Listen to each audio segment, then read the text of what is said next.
નમસ્કાર મિત્રો, દ્વિતીય સત્રાંત પરીક્ષા 2026 આજના વિડીયોમાં આપણે ધોરણ 7 ગણિત વિષયનું સંપૂર્ણ પેપર સોલ્યુશન જોઈશું।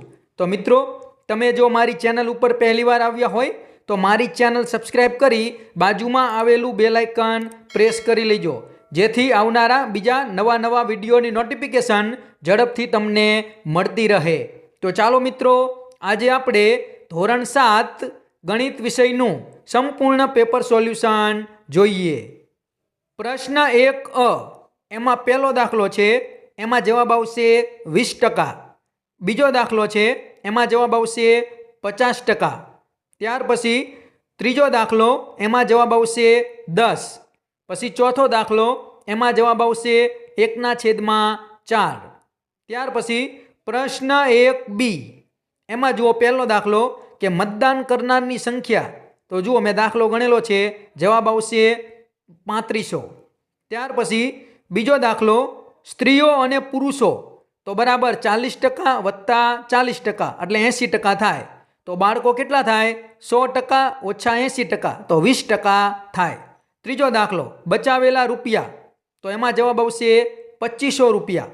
ત્યાર પછી આગળ જોઈએ ચોથો દાખલો, એમાં પણ મેં દાખલો ગણેલો છે, તો જવાબ આવશે 50%। ત્યાર પછી પ્રશ્ન 2 સાચા ખોટા કરવાના છે, તો પહેલામાં આવશે ખોટું, બીજામાં આવશે ખોટું, ત્રીજામાં આવશે સાચું અને ચોથામાં આવશે સાચું। પ્રશ્ન 2B, એમાં પહેલો દાખલો છે, જુઓ મેં ગણેલો છે, એમાં જવાબ આવશે 200 રૂપિયા। ત્યાર પછી બીજો દાખલો, એ પણ મેં ગણેલો છે, એમાં જવાબ આવશે 12000 રૂપિયા। ત્યાર પછી ત્રીજો દાખલો જુઓ, એમાં જવાબ આવશે અનિતા 750 રૂપિયા વ્યાજ ચૂકવશે। ત્યાર પછી પ્રશ્ન 3A, એમાં પહેલામાં જવાબ આવશે સી અસંખ્ય, બીજામાં જવાબ આવશે સી 1/2, ત્રીજામાં જવાબ આવશે સી 4/16, ચોથામાં જવાબ આવશે બી 4/6।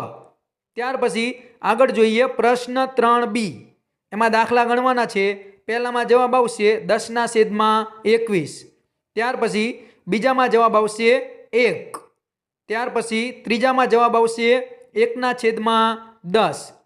ત્યારબાદ પ્રશ્ન 4A, જોડકા જોડો, તો પહેલાની સામે આવશે બી, બીજાની સામે આવશે એ, ત્રીજાની સામે આવશે ડી અને ચોથાની સામે આવશે સી। ત્યારબાદ પ્રશ્ન 4B, એમાં જુઓ દાખલા ગણવાના છે, પહેલો દાખલો મેં ગણેલો છે, એમાં જવાબ છે 616 સેમીનો વર્ગ। ત્યાર પછી બીજો દાખલો, એમાં જવાબ આવશે 100 સેમીનો વર્ગ। ત્યાર પછી ત્રીજો દાખલો ગણેલો છે, એમાં જવાબ આવશે 4 સેમી। ત્યારબાદ પ્રશ્ન 5A, એમાં પહેલામાં જવાબ આવશે બી 3x - 4, બીજામાં જવાબ આવશે એ 6, ત્રીજામાં જવાબ આવશે બી 6x નો વર્ગ અને ચોથામાં જવાબ આવશે સી ત્રિપદી। ત્યાર પછી પ્રશ્ન 5B, દાખલા ગણવાના છે, તો પહેલામાં જવાબ છે 1, ત્યાર પછી બીજાનો જવાબ આવશે 3, ત્યાર પછી ત્રીજાનો જવાબ આવશે 2, ત્યાર પછી જુઓ ચોથાનો જવાબ આવશે 1। આ બધા જ દાખલા ગણેલા છે, તમે જોઈ શકો છો। ત્યાર પછી પ્રશ્ન 6A, એમાં પહેલું, તો પહેલાનો જવાબ આવશે 3/6, બીજાનો જવાબ આવશે 3/5, ત્યાર પછી ત્રીજાનો જવાબ આવશે 1, ચોથાનો જવાબ આવશે x3। ત્યારબાદ આગળ જોઈએ પ્રશ્ન 6B, દાખલા ગણવાના છે, તો પહેલો દાખલો જુઓ ગણેલો છે, જવાબ આવશે p12। ત્યાર પછી બીજો દાખલો, એમાં જવાબ આવશે 125, ત્રીજો દાખલો, એમાં જવાબ આવશે 3। ત્યારબાદ આગળ જોઈએ પ્રશ્ન 7, એમાં પહેલામાં જવાબ આવશે 2, બીજામાં જવાબ આવશે સમબાજુ ત્રિકોણ, ત્રીજામાં જવાબ આવશે 8, ચોથામાં જવાબ આવશે અસંખ્ય, ત્યાર પછી પાંચમામાં જવાબ આવશે 360 અંશ। ત્યાર પછી છઠ્ઠામાં જુઓ આવી આકૃતિ બનશે, સાતમામાં કેવી આકૃતિ બને એ પણ મેં આપેલી છે। ત્યાર પછી આઠમામાં આ રીતે લીટી દોરવાની આવશે. 9માં આમ આડી લીટી દોરવાની આવશે. અને ત્યારબાદ આ 10મું છે એમાં આ રીતે વચ્ચે ઊભી લીટી દોરવાની આવશે. પ્રશ્ન 8A એમાં પહેલામાં જવાબ આવશે 12, બીજામાં જવાબ આવશે 4, ત્રીજામાં જવાબ આવશે 6 અને ચોથામાં જવાબ આવશે 8. ત્યારબાદ પ્રશ્ન 8B એમાં જુઓ કઈ રીતે જવાબ લખવાના છે.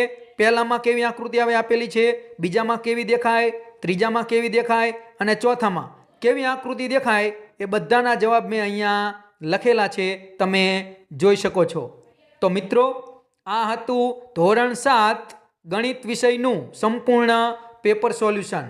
જો આ વિડીયો તમને પસંદ આવ્યો હોય તો વિડીયો લાઈક કરજો, તમારા બીજા મિત્રોને શેર કરજો અને તમે જો મારી ચેનલ ઉપર પહેલીવાર આવ્યા હોય તો મારી ચેનલ સબસ્ક્રાઈબ કરી બાજુમાં આવેલું બેલ આઇકન પ્રેસ કરી લેજો, જેથી આવનારા બીજા નવા વિડીયો ઝડપથી તમારા સુધી પહોંચી શકે. તો ચેનલ સબસ્ક્રાઈબ કરવાનું ભૂલતા નહીં અને આ વિડીયો પણ જરૂરથી લાઈક કરી દેજો. Thank you.